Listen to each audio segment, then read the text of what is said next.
Yes. Shall we start? Yes, inshallah. Assalamu alaikum. Welcome everyone. Just sorry for being 5 minutes or so late because of some technical problems with my laptop. I do apologize for this. So we still keep with I-ness. So we have been discussing I-ness for 3 weeks now, and this is the 4th week. We will keep on. If we keep, we can go forever with and I think it's very important, and it's a very, let's say, useful and fruitful topic. But we need to maybe end at some point. Let's see.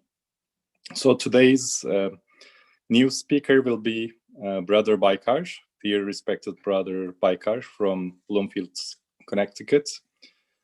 Professor Colin will be with us. Thanks for being with us again, and I will be moderating. So just to remember, we discussed the definition of I-ness, and also we tried to understand what it is really and how useful we can perceive it is, and what are the dangers with misconception on it. So today we will go further on this. So as we traditionally do, let's read together to some point and start discussion. The eye has two faces. The first of these faces looks towards good and existence. With this face, it is only capable of receiving favor. It accepts what is given. Itself, it cannot create. This face is not active. It does not have the ability to create. Its other face looks towards evil and goes to non-existence. That face is active. It has the power to act. Furthermore, the real nature of I is indicative. It shows the meaning of things other than itself. Its dominicality is imaginary. Its existence is so weak and insubstantial that in itself it cannot bear or support anything at all. Rather, it's a sort of scale or measure, like a thermometer or barometer, that indicates the degrees and amounts of things. It's a measure that makes known the absolute, all-encompassing, and limitless attributes of necessary being. Thus, he who knows his own self in this way and realizes and acts according to it is included in the good news of truly he succeeds who purifies it. قَدْ أَفْلَحَ مَنْ زَكَّاهَا. He truly carries out the trust, and through the telescope of his eye, he sees what the universe is and what duties it is performing. When he obtains information about the universe, he sees that his eye confirms it. This knowledge will remain as light and wisdom for him, and will not be transformed into darkness and futility. When I fulfills its duty in this way, it abandons its imaginary lordship and supposed ownership, which are the units of measurement, and it says, his is the sovereignty, and to him is due all praise.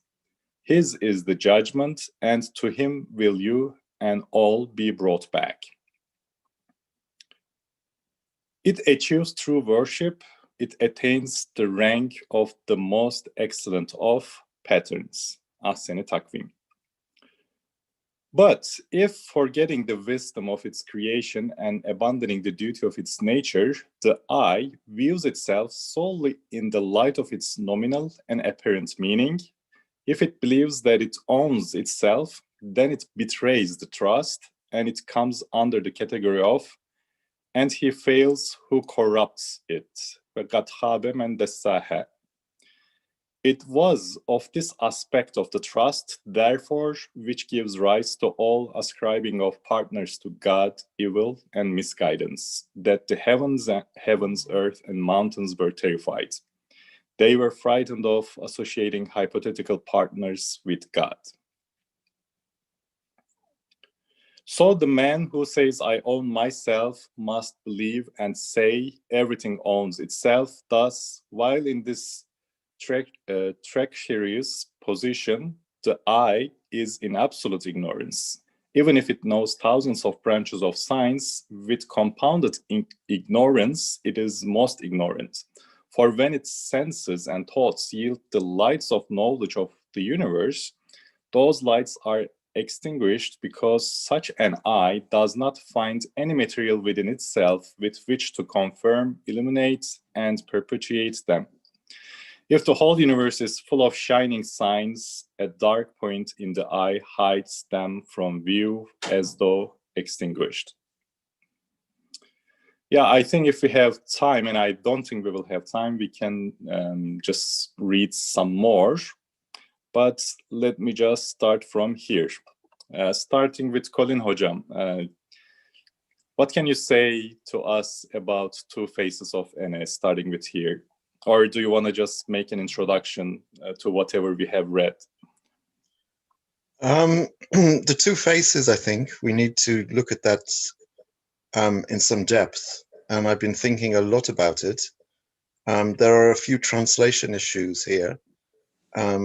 The English translation doesn't reflect in parts some of the nuances in the original, but if I can just start by talking about these two faces, Bismillah ar-Rahman ar-Rahim. I see the two faces of Anna here as a reference to the fact that from the perspective of creation, the perspective of goodness, Anna can only receive. Whichever face we're talking about, it can only receive. In other words, Anna is receptive of both God's creative acts and the goodness that flows from them. So let's look at the first face, which is purely receptive to good. How do we understand this? The only real creative agency in existence is that of God, as we know. He's the sole creator, and anything other than God can only be a conduit, a means through which the creative acts of God are made manifest. In other words, when you see, for example, a bird building a nest, or when you see, for example, the cells of an embryo coming together in the womb, or when you see plants growing and giving out new blossoms and fruits, all of these are vehicles. They are conduits, they are means whereby the creative acts of the creator are made manifest. And behind these various veils, the veil that is the bird in its nest, the veil that is the fetus growing in the womb, the veil that is the plant and its blossoms and its fruits, there is the hand of divine power. And the hand of divine power is veiled from our sight by these various means. The hand of divine power is engaged in creative acts which appear to be coming from those creatures themselves. But in actual fact, their creative agency is an illusion. It's a necessary illusion, but nonetheless, it's an illusion. And the real creative power is the creative power of God. Now, when it comes to human beings, despite the fact that we are the most noble of all creatures, the Ashraf al-Makhluqat, the most comprehensive of all divine mirrors, and the trustee of the divine names, from the perspective of creative power, we are as impotent as everything else that is other than God. We can't create even an atom, despite our protests to the contrary. You know, we move around, we walk, we talk, we write, we draw, we build, we invent, we discover, but we do all of these things as conduits, as vehicles for God's creative agency, and God works through us. So we too are veils that hide the hand of power. So from the point of view of creation, from the point of view of all that is good and all that is praiseworthy, we can't create. And in that respect, we're only receivers, we're only recipients.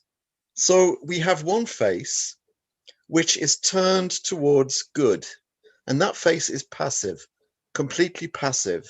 It's a non-creating, non-acting face. Does that make sense? Absolutely.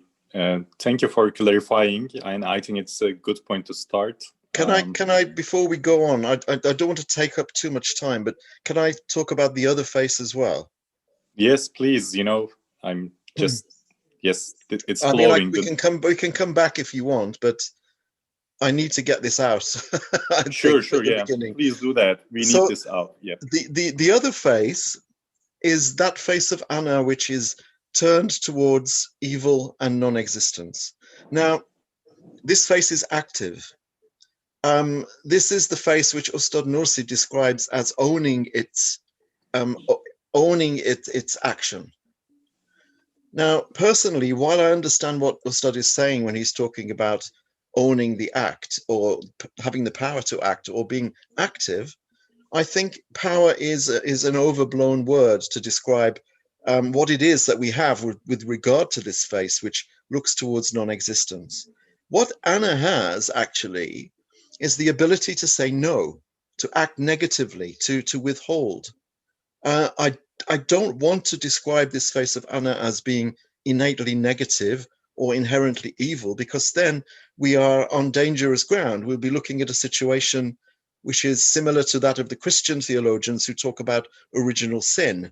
And they say we're all by default tainted by Adam's first act of disobedience. What I would say, however, is that non-existence and negativity come easier to us than existence. They come easier to us than positivity and good. And a couple of examples before I finish. Construction is much more difficult for us than destruction. So for one man to build a house single-handedly, that would take several months, if not a year or two, whereas one man with a match can destroy a house in the space of an hour or two. So to destroy, to tear down, to destruct is much easier for us as a species than it is to construct, because we are innately more inclined to non-existence than we are to existence. Even though we abhor non-existence and we much prefer, at least for ourselves, that which is good, it's just that we find destruction much more easy, much more in keeping with the whims and the desires of the lower self, with which this particular face of Anna is aligned. And another example, a simple but I believe a very instructive example, is the act of breathing. Breathing is a very enigmatic process because it's both voluntary and involuntary. And breathing has two faces. One face is the face that looks to goodness, to existence, is purely passive. And that's the face of breathing that is involuntary. When we sleep, our body breathes. We don't breathe. We have no control over that. So when we sleep, our body breathes without any input from us. The air comes in, goes out without our being aware of it. And whenever we're not thinking of our breathing, it continues involuntarily. The body breathes, we receive the benefits. So that is like the first face of Anna. It's only when we begin to think about our breathing that we realize that breathing has a second face, a voluntary face, if you wish. This respiratory process in humans is an enigma because it's both voluntary and involuntary, but it's only voluntary when we make ourselves aware of it. And then we can take our breathing and we can modify it. We can breathe more rapidly, we can make ourselves hyperventilate, or we can breathe more slowly. We can slow down the breathing, or we can try to stop it altogether. We can hold our breath, we can completely try to suffocate ourselves. And we can stop our breathing altogether by various other means. In other words, and this, I'm using this as an analogy, this active face, this voluntary face of breathing is one that cannot create anything. It can't initiate breathing, and it has no idea how it can perpetuate breathing, because breathing is something that happens involuntarily, but it can try to distort the breathing process or bring it to a halt completely. And so that face of the breathing process looks to the negative. It looks to distortion, it looks to destruction, and it's an active face. But it's the kind of activity that is destructive rather than constructive. And Anna is the same. I'm sorry for having taken so long. but I've been thinking about this a lot, and I wasn't sure how we can articulate this two-faced nature of Anna with an example. So I'm just hoping that analogy is helpful. And Wonderful. I'll be quiet from now on. Don't be quiet. We are here to just speak in this way, in meaningful way. And I think the best thing is just talking a lot to articulate these subtle meanings. We are in need of it, and I think these analogies are really powerful. Let's weave onto these analogies, and also let's keep discussion. Having Brother Baykar, what you have to say on this? Thank you, Colin Abi. Pretty much he said everything. So, Bismillah, Alhamdulillah, Salatu Wassalam ala Rasulullah. This is a very, very important topic, as we were discussing for the last 3 weeks, and I want to confess my inability to really analyze this chapter. Whenever I start, pondering upon and try to talk about on this chapter, I just end up with repeating what Ustad already said. I'm not saying that I am doing much better with the other chapters, but this particular, chapter really reminds me that that this is a very, crucial part of the Risala that we need to understand in depth. Otherwise, it's kind of affecting everything. So, pretty much Colin Abi explained our inability of creating anything. So, to create something, we need, apparently in the realm that we observe, that we experience. Before you forget, can I just insert a question quickly? You said our inability to create. Is there a problem, or what is the problem with inability to create? I mean, how this is other face, right? Sounds like this is a terrible face. Or is it terrible face unable to create? So how it turns out to be terrible? How are all the crimes are, subject to this face or the other face? Can you also elaborate on inability to create? Then looks like we pretend to create or pretend to have power whatsoever. So this pretend to do ... blah blah. How is it really all bad and terrible? That's kind of my point here. I don't know if I will be able to articulate it. I will try. So, many of the listeners are pretty much in the academia. The worst mistake we can make as an academician is, as we know, is plagiarism, right? And there's nothing out there. It's kind of just an idea that came to our mind, or an idea that we learned from somewhere. But if we just pass it through or put it on the paper without the right reference, right? It's the worst mistake we can do. We didn't even put something on the table. It's just an idea, coming to the mind. But I cannot, own it without referencing to the source, to the original owner, right? So my understanding, the origin of all evil comes from here. Even though I'm not the real owner, I'm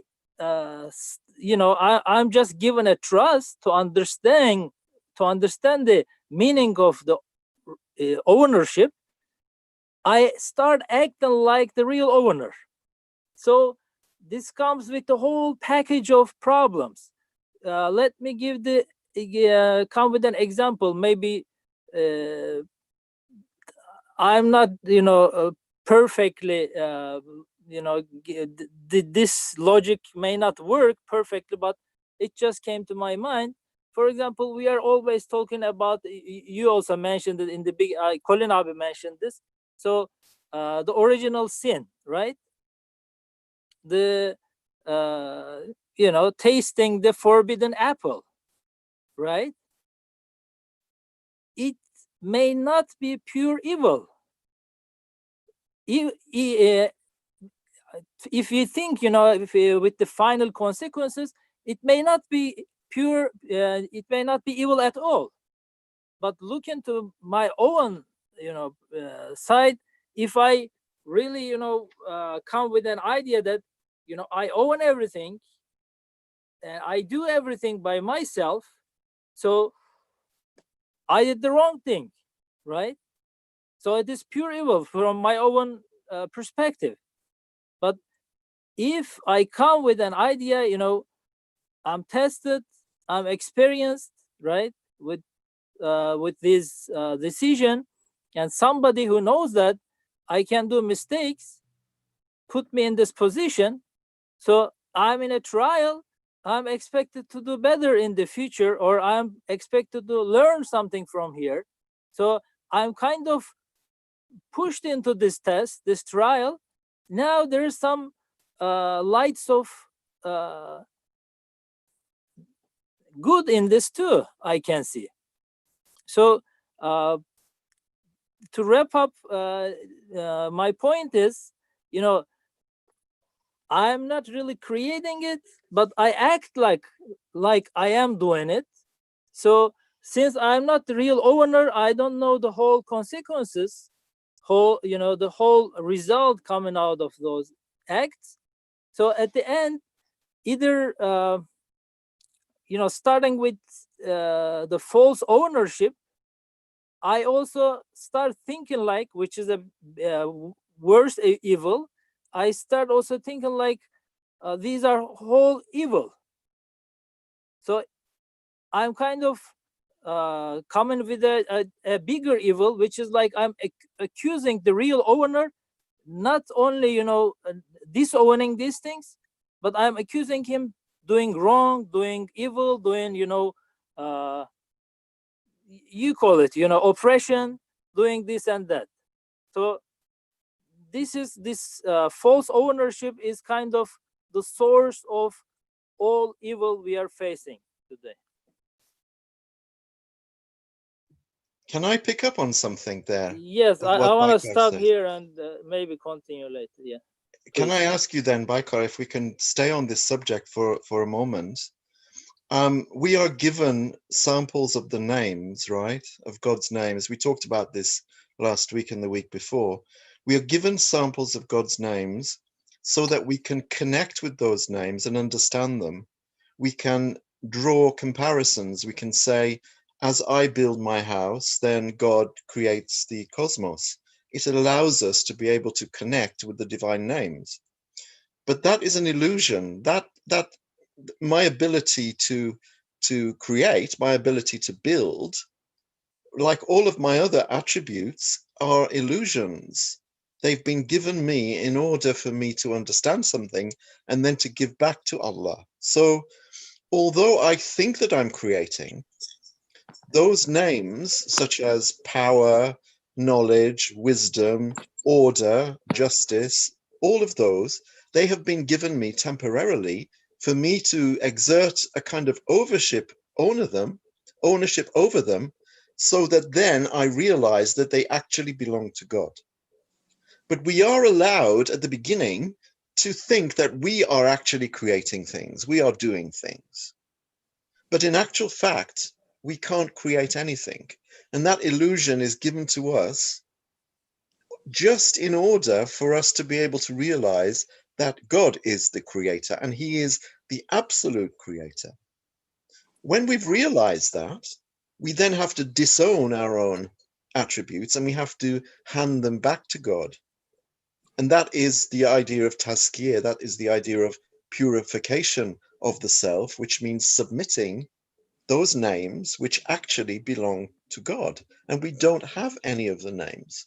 Our only activity, if we can't create anything, is that we can destroy things. And in actual fact, we can't even destroy things. We don't even have the power to do that. because when I strike the match, it is God that is creating the fire, and it's God that is creating the burning of the house, and it's God that is creating the falling of all the bricks and the destruction of the house. But I am the one that precipitates that through my intention. And this is how we are created. We are created looking towards non-existence. In other words, it's easier for me to bring about non-existence than it is to bring about existence. First of all, for me to bring about existence is an illusion. Only God can do that.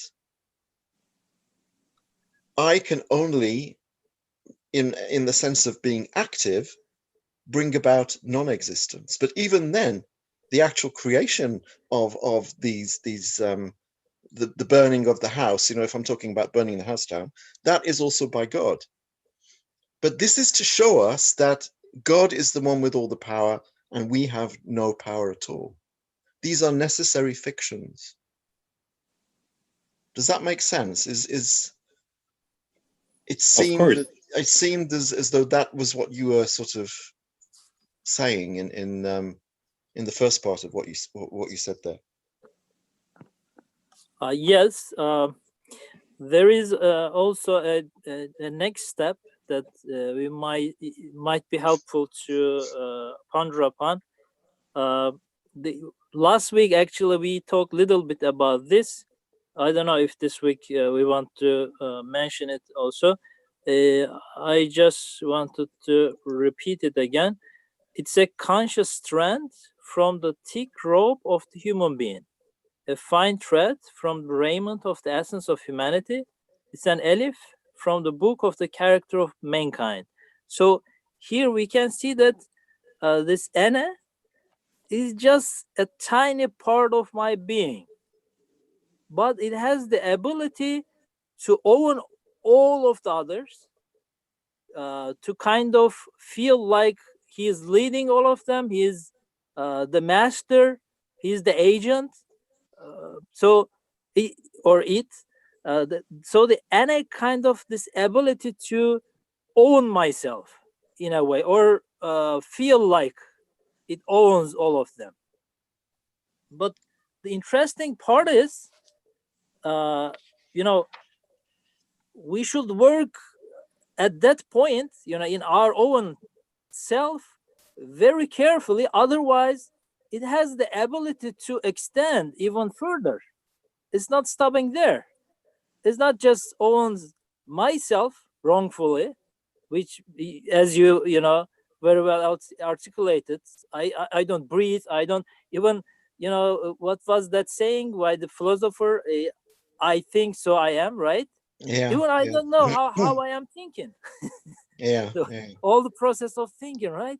It is just there.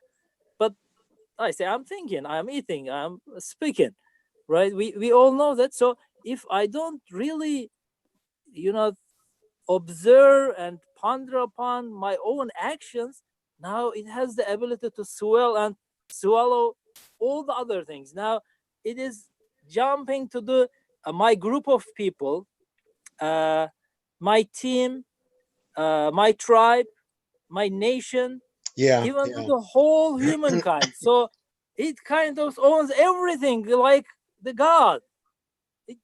Everything is mine. But the more interesting point is, starting from my nafs, I don't want to see my defaults, defects, mistakes, but I always own the success. What was created, what was built up, with what was formed, what was established. But as you said, my nafs is much more capable of destruction, destroying. Absolutely. And you want the success, but you don't want to have to work. If you don't have to, you'd rather let other people work, and you would sit back and just take all the plaudits, take all the bouquets of applaud. Exactly. So it is just the opposite of what was taught us in the Quran. Allah says the good is from Allah, but evil touches us from our own nafs. Absolutely. So we do just the opposite. These My are the two nest does. faces, aren't they? These are the two faces of Anna. And we should realize this, you know. Do we not ask ourselves, you know, by just looking at our own laziness and our own ghafla, you know, our own negligence, we should realize that it's very difficult for us to create, to, you know, to make things. If I want to build a house, it's on my own, it's going to take me like 2 years maybe, but I can destroy it in 2 hours. Doesn't that tell me something? Doesn't that tell me that if I think my muscles are working and they're my muscles and it's my power, actually it's not. This is an illusion. You know, Allah puts these things there to show us something. He creates us to show us Him, and He creates us in absolute weakness with a penchant, with a predisposition towards negativity, towards destruction, towards non-existence. And we feel that because it's much easier for me to sit down on Sunday and do nothing than it is to come and speak here, or to sit and write, or to sit and read, or to, you know, wash the house, clean the house. It's much easier to sit and do nothing. We don't actually study ourselves. That's the problem. And why do you think this is? Why do you think that we are not encouraged to study ourselves? We're encouraged to study every science under the sun, every social science under the sun, but self-study, and I'm not talking about psychology, because that's not the study of the self. That's the study of this illusion called mind. The self, the lower self, the whims, you know, the desires, all of these things which make up the lower self, the nafs. Why don't we study the nafs? Well, I guess again, you know, looking, since the, you know, we are learning about the absolute attributes of God by looking the opposites. You know, we looking our weakness, we are looking for the most powerful one. Looking our fuck, we are looking to the, you know, the ghina, the treasures of Allah subhanahu wa ta'ala.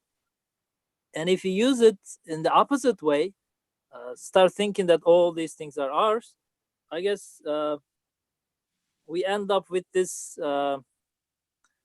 grievous mistake, you know, which is I was always wondering, this guy, you know, studied for 30 years, all of his education, and then he end up, you know, doing his PhD on this fly's wing or fly's egg, which you can barely see by eye, even the fly itself. And then he is denying the creator of the fly. I wasn't able to grasp this. How come, you know, how does it happen? So it's not, I guess this part, you know, makes it crystal clear. While in this treacherous position, the man who says, I own myself, must believe and say everything owns himself. Yeah. Thus, while in this treacherous position, the I is in absolute ignorance, even if it knows thousands of branches of science. With compounded ignorance, it is most ignorant. For when its senses and thoughts yield the lights of knowledge of the universe, those lights are extinguished because such an I does not find any material within itself with which to confirm, eliminate, and perpetuate them. Whether it counters is dyed with the colors that are within it. Even if it encounters pure wisdom, the wisdom takes the form within the eye of absolute futility. So kind of when I learn it, or I just, you know, acquire the knowledge, I believe that this is mine now. I conquer it, I owned it. But in reality, I have no clue, because I don't even have any clue about the owner, real owner. I'm just, you know, going in the rooms of the house, you know, opening the fridge, eating the food, saying that, oh, these couches are so comfortable, these decorations are so, you know, nicely done, this, you know, technology, the thermometer and the, you know, comfort of the room is nicely adjusted, but I don't bother asking about where's the host, you know, who's welcoming me. So I'm just owning the house as if, I just break into a stranger's house, and I'm just, wandering, going around. So that is even more, I don't want to say the word, but it doesn't make sense. You know Kind of what the knowledge problem is, you know what the problem is? We talk about the anna as a unit of measurement. And if you can imagine a cup, like a liter cup, which we use to measure liquids, we pour the liquid into the cup up to where it says 1 liter, and then we pour the liquid back out. You may measure water like that. You may measure honey like that. You may measure vinegar like that. You can measure all of these different materials with your 1 liter measuring jug, your measuring cup. Now, if you imagine that your anna is like a measuring cup, and you pour into that measuring cup the names of Allah, such as wisdom, knowledge, beauty, all of the divine names, when you give them back, if a little bit of that name remains there, if we really fall in love with that wisdom and we keep a little bit of it back, then that measuring jug has a little bit of, that name left in it. The remnants of that name are still in the measuring jug. And that goes for all of the names. Now, if you are retaining just a little bit of one of those names, I know this is a crazy analogy, but bear with me. If you retain a little bit of each of those names in your measuring jug, in the end, your measuring jug will be full of divine names which you have retained and which you believe are your own. And then, instead of being a measuring jug, it becomes something that itself needs to be measured.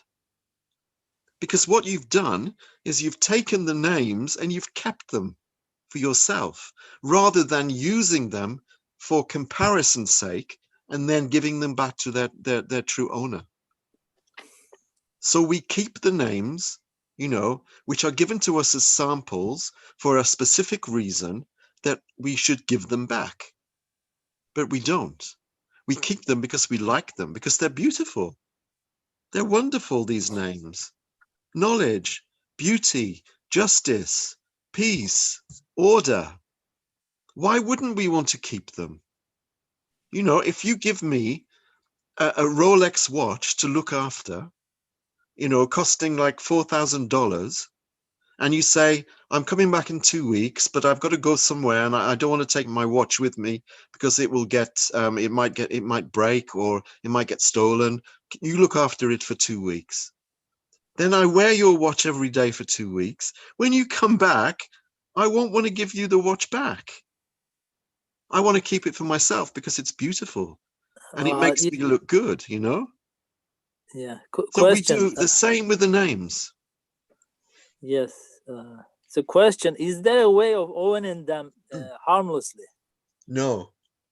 Well, the only way of owning them harmlessly is if you use them in absolute awareness that they are not yours, and if you make it clear to everyone else that you are looking after these names for a reason.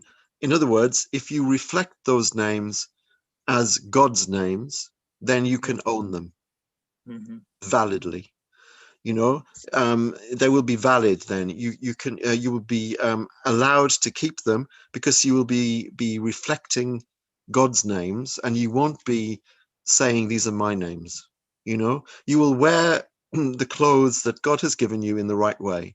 Whereas what we want to do, God gives us certain clothes to wear, and we start cutting the hem, and we start shortening the sleeves, and we start cutting holes in the back, and all of these things.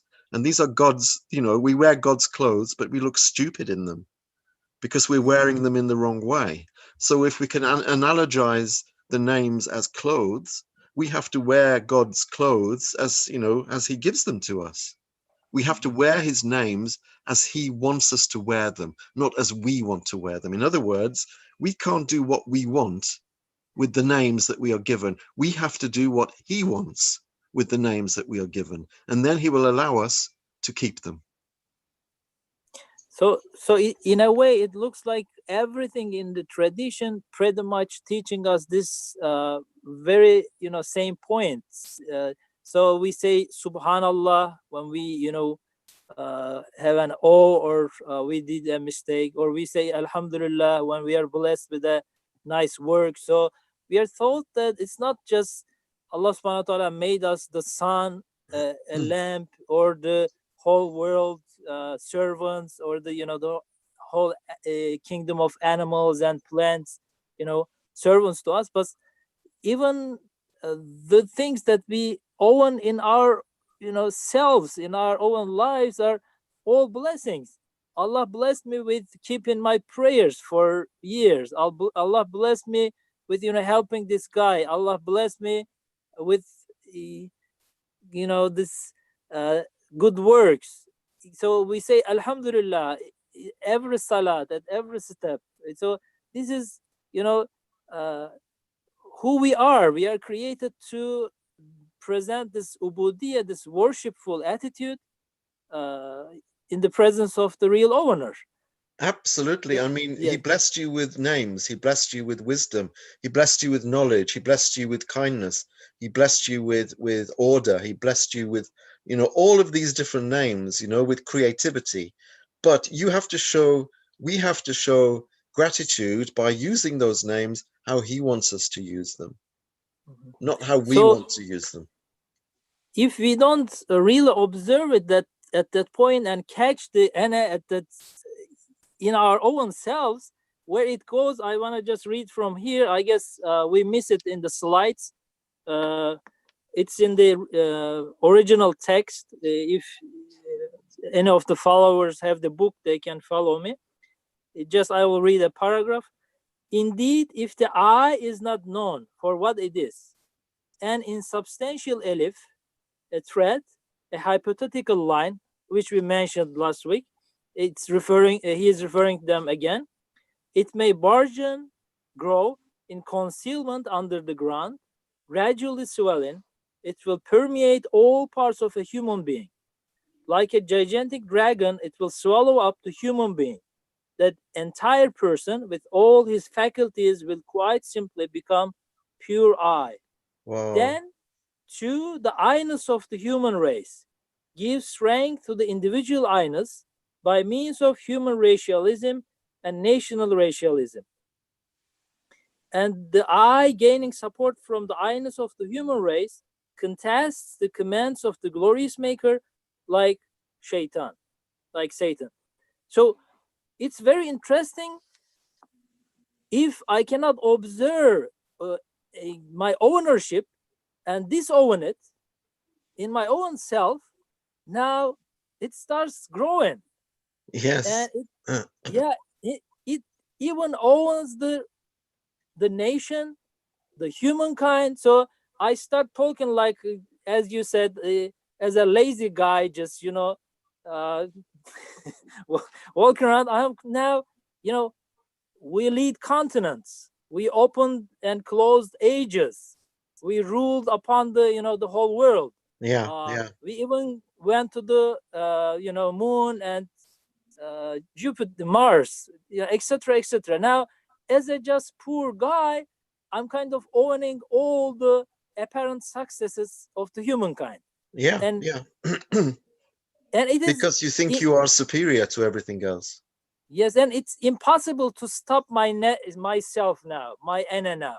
And also, what's even worse than this? What's even worse than this is society inculcates that in us. From the moment we go to school, it tells us that we own our own selves. Because that is what society, the establishment narrative is. And if I don't reject it in my own self, it is impossible to stop it out there, because I am a weak, needy human being. And no matter how overpride I am, no matter how much I think I own my own self or my own successes, still I can see my faults, my mistakes, my defects, my neediness, my weakness. But when I put my ana over the ana of the society, or any of the nation or any of the humankind. Now I am just concerning about the success and big achievements we did, and it's just about that. I can't see the the facts and mistakes because it's others. It's not mine. I don't own that part.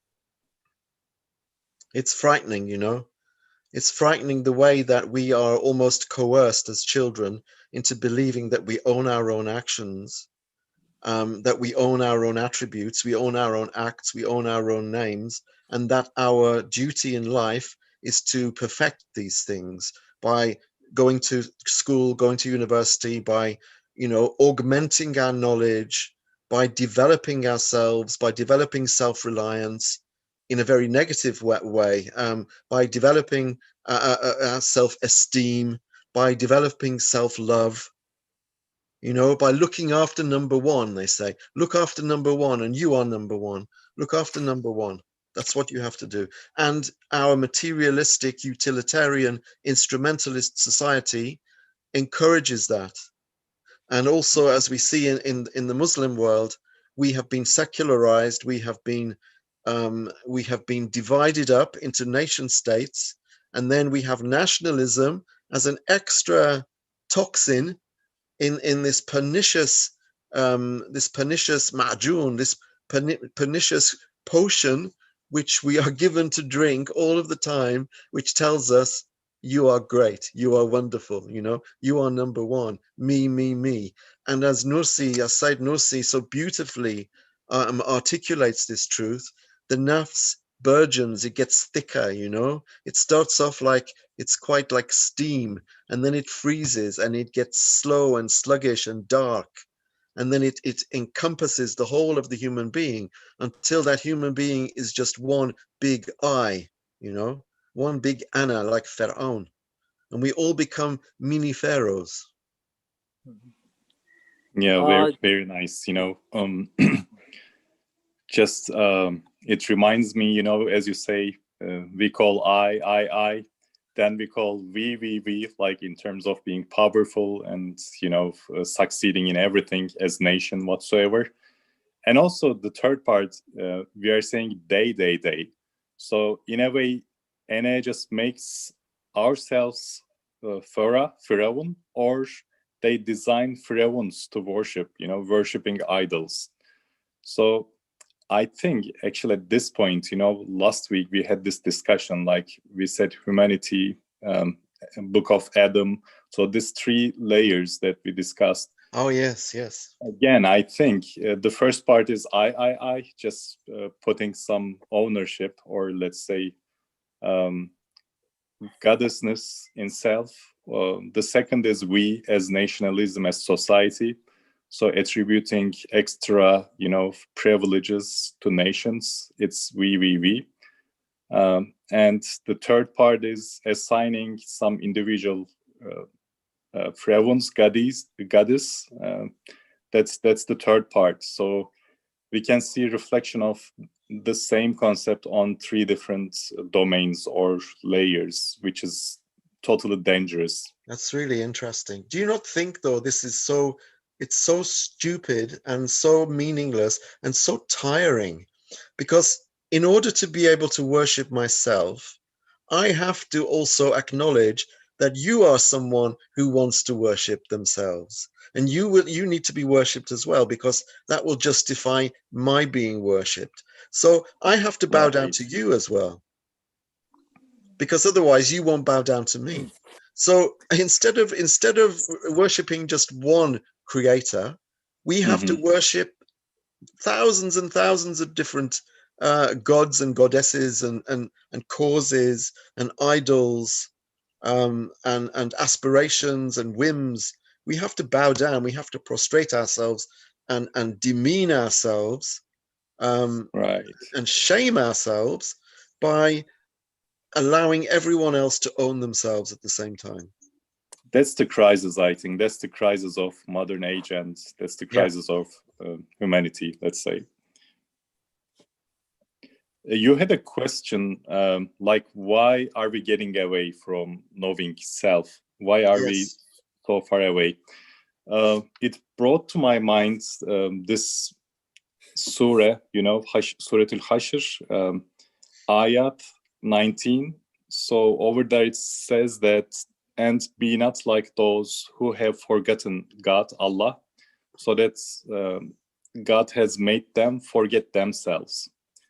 So this strikes me. It's here exact connection. Ene, just put it in the right position, gives us a sense to connect with Allah in the first place, because we know that whatever comes is from Allah. But when I don't position any like this, then Allah will make me forget my nafs, myself. I mean, this, I think, verse indicates this process as well. That's interesting. I would say, can you put that in the WhatsApp group afterwards? Yes, Surah Al-Hashr, verse 19. Okay, Hashr 19. Okay. It clearly shows us we are far away from us, and all the industry that we are living in, entertainment industry, is trying to keep us away from the self, because as person and as society, I just forgot remembering Allah. So whichever religion, whichever source of thought, when we are away from thinking about God, Allah, Allah will make us forget ourselves, and forgetting the self will just put us into these conditions, it seems like. But I found this question so... Can we stay on this slide, Harun abi? This one? Yes. I guess this is a nice answer to our question. It's kind of, we don't even have the ability to control our own self. Even though I say, I need to disown it. I know I don't really own it, but I can't stop it, So maybe we can look at the root causes, why Allah gave it to me. So, I am concerned about everything. I'm related to everything. I have the curiosity to learn and study and explore. And when I find out, it's kind of mine now, I say, oh, we find out, we explored, we are using it, we occupied it, we conquered the kind of feeling. So when we look at the root cause, Allah gave it to make a universal worship, a universal hamd, a universal praise is our work. We should say, this is my Lord, this is my Rabb's, everything is owned by him. So human being is the only creature who has the ability, who can do that, but we are just, using it otherwise. So if I can't stop it, I need to just direct its face to the correct, the first phase, right? We have these two phases.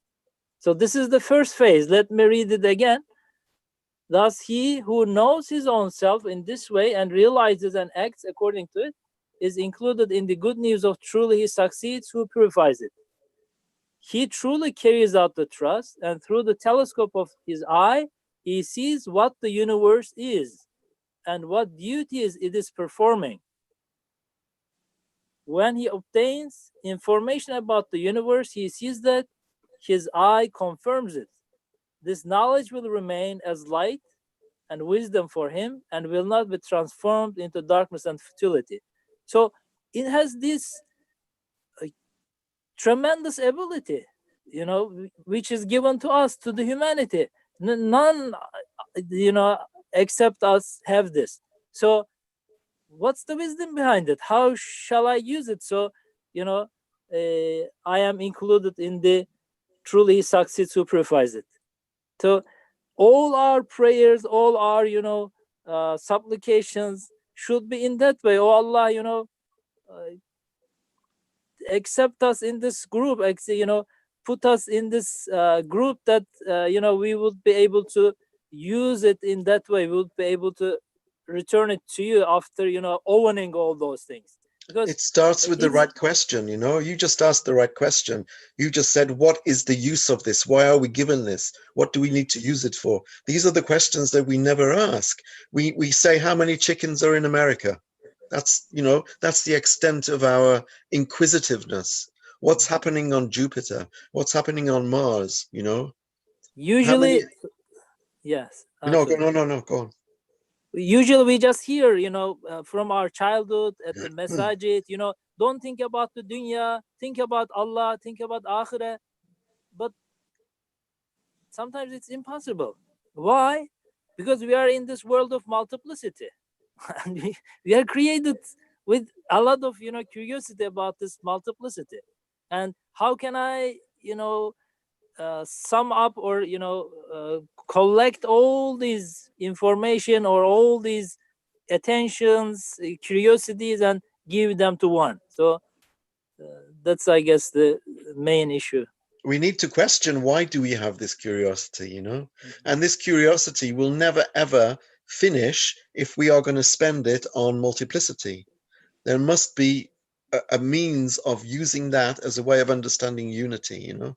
We have to move from multiplicity to unity, but we never do that. We never make the connection because we sever the connection. We cut the connection between ourselves and Allah, and society cuts it, and culture cuts it, and modernity cuts it.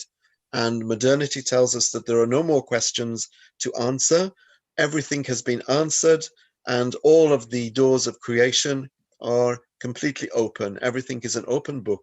And we know that Ustad says that the doors of creation appear to be open, but in fact they are closed. Tamam.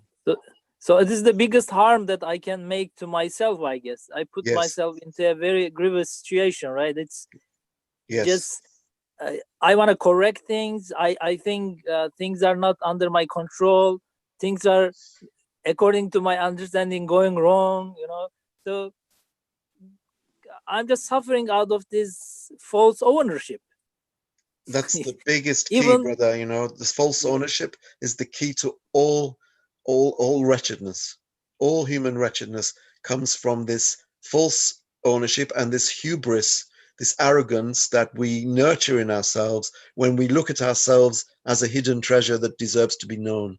Because if we are not seeing Allah as the hidden treasure, we become the hidden treasure in our own minds. I'm the hidden treasure. I have so much to give the world. Why doesn't the world see how wonderful I am? Right. exactly, So yeah. the conversation is really flowing. I wish we had another hour to Yeah, it would be wonderful.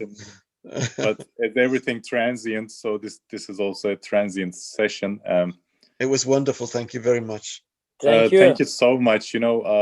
And we have lots to discuss still on this one, but most likely this will be the last part that we are discussing about I-ness.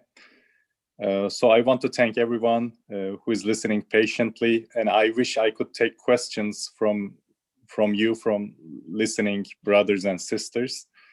We're out of time, but whenever you want to just paste your comments, just feel free to share your comments and ideas. And I think you can even send an email to organizers so that we can even discuss and make sense of your comments and questions later. Brother Baykar, can you just finish with a nice prayer for us? All prayers are nice, but just to emphasize. Yeah. اللهم لا تخرجنا من الدنيا إلا مع الشهادة والإيمان توفني مسلما وألحقني بالصالحين اللهم صل على سيدنا محمد طب القلوب ودوائها وعافية الأبدان وشفائها ونور الأبصار وضيائها وعلى آله وصحبه وسلم. O Allah, grant us with the blessing of understanding our own selves and our Rabb. Amin. Alhamdulillah Rabbil Alamin.